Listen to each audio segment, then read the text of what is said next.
بسم اللہ والصلاة والسلام علی رسول اللہ اما بعد رب اشرح لی صدری ویسر لی امری واحلل عقدۃ من لسانی یفقهوا قولی ربنا زدنا علما رب یسر ولا تعسر وتمم بالخیر رب اشرح لی صدری ویسر لی امری واحلل عقدۃ من لسانی یفقهوا قولی اللهم انا نعوذ بک من فتنة المحیا والممات۔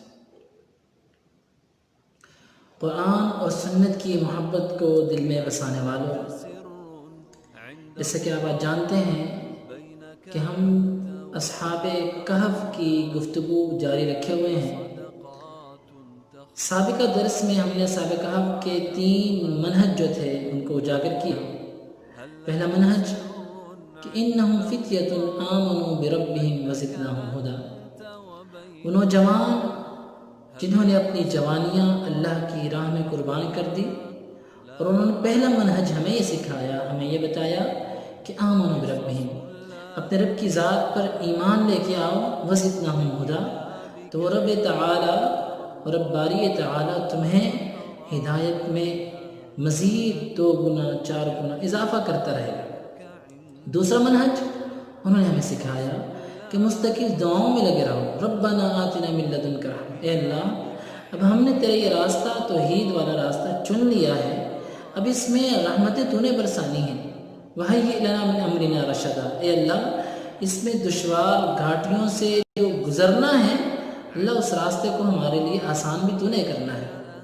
تیسرا منہج کہ اب دعائیں بھی ہو چکی ہیں، اللہ پر ایمان بھی لے کے آ چکے ہو، اب تمہارا کام یہ بنتا ہے اس دعوت کو، اس توحید کو لے کر کھڑے ہوں۔ اذ قاموا فقالوا ربنا رب السماوات والارض لن ندعو من دونه الها لقد قلنا اذا شططا، یہ آج کے ان نوجوانوں سے بات ہو رہی ہے۔ اللہ تعالیٰ قرآن مجید میں ان نوجوانوں کو میسج اور پیغام دے رہے ہیں جو آج دنیا کی لت کے اندر پڑ چکے ہیں، دنیا کی رنگینیوں اور اس کی خواہشات میں تڑپ رہے ہیں۔ اللہ رب العزت ان لوگوں سے مخاطب ہیں کہ تمہیں چاہیے کہ اصحاب کہف کے اس منہج کو بھی اپنائیں، کہ جو منہج وہ آج تمہیں دے کے جا رہے ہیں، اذ قاموا، کہ جب اللہ رب العزت نے تمہیں بولنے کی طاقت دی ہے، اللہ رب العالمین نے تمہیں سننے کی طاقت دی ہے، اللہ رب العالمین نے تمہیں اللہ کے دربار جب قیامت کے دن پیش ہونا ہے اس وقت جواب دہی جو ہونی ہے، تم سے جب سوال کیے جانے ہیں کہ وعن شبابہ فیما ابلا، کہ جب ہم تمہاری جوانیوں کے متعلق پوچھیں گے کہ کہاں پہ اپنی جوانیاں صرف کر کے آئے ہو، اگر تمہیں اس دن کا خوف اور ڈر ہے تو آج تمہاری یہ جوانیاں اللہ کی راہ میں، اللہ کے دین کی تبلیغ میں صرف اور خرچ ہونی چاہیے۔ اسی لیے تیسرا منہج اذ قاموا، وہ کھڑے ہوئے اور انہوں نے کھڑے ہو کر اللہ کی اس توحید کو بلند کیا، اللہ کی توحید کو لوگوں تک پہنچایا۔ جب لوگوں نے نہیں مانا، بادشاہ کے دربار میں دعوت پیش کی، اس نے انکار کر دیا، رشتہ داروں میں پیش کی انکار ہو گیا، قوم میں پیش کی انکار ہو گیا، تو اب کیا چوتھا منہج کیا ہے؟ وہ چوتھا پیغام اور چوتھا میسج ہمارے لیے کیا ہے کہ وَإِذْ اعْتَزَلْتُمُوهُمْ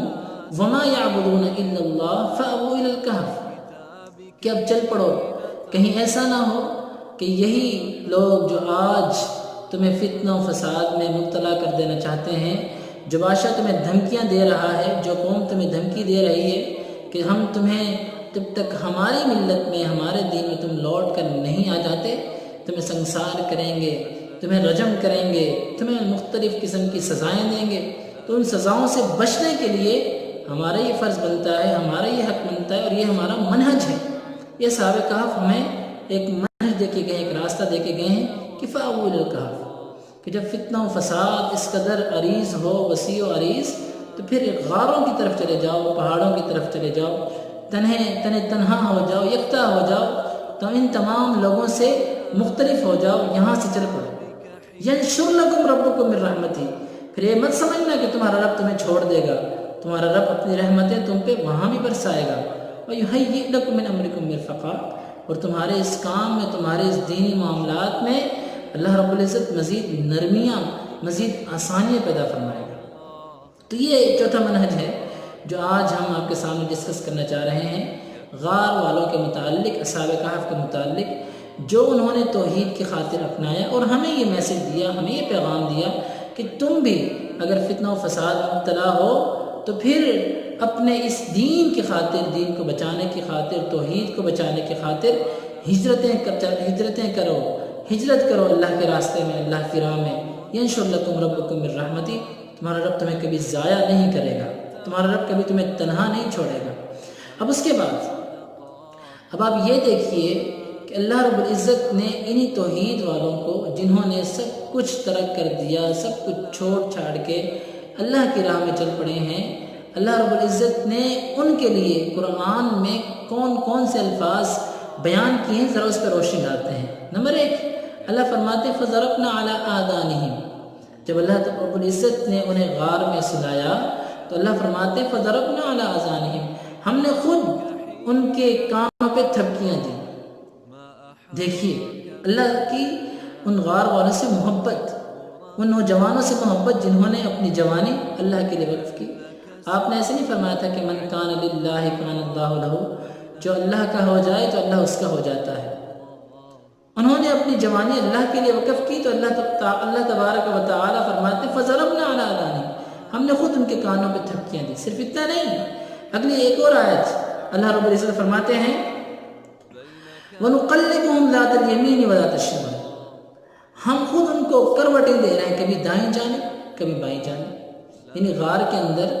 اللہ تعالیٰ اس سے اگلے آیت میں فرماتے ہیں وَتَحْسَبُهُمْ أَيْقَاظًا وَهُمْ رُقُودٌ،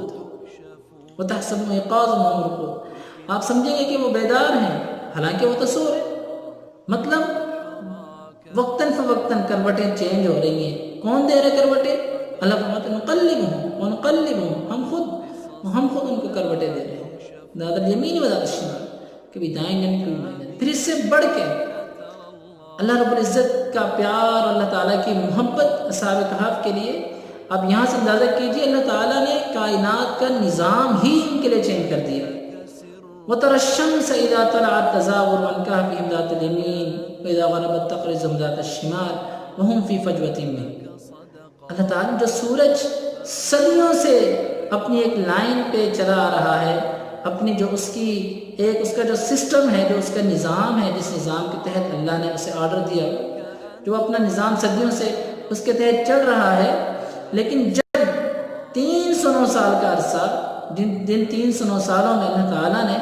اصحاب کہف کو سلایا، ان 309 سالوں میں اللہ تعالیٰ نے اس کی لائن ہی چینج کر دی۔ جب وہ اس غار کے پاس پہنچتا ہے اللہ اسے جھکا دیتا ہے تاکہ اس کی دھوپ، اس کی گرمی ہمارے نیک بندوں تک بھی نہ جائے۔ اندازہ کیجئے اللہ تعالیٰ نے سورج کے سسٹم کو ہی چینج کر دیا، کائنات کے نظام کو ہی چینج کر دیا۔ کس قدر اللہ تعالیٰ کی ان سے محبت تھی اور ان کی اللہ کی راہ میں کس قدر قربانیاں تھیں، یہ آپ کے سامنے آیا ہیں۔ اللہ رب العزت ہمیں اصحاب کہف کے مناہج کو سمجھ کر ان کے منہج پر چلنے کی توفیق عطا فرمائے۔ اقول قولی ھذا استغفر اللہ لی ولکم ولسائر المسلمین وآخر دعوانا ان الحمد للہ رب العالمین۔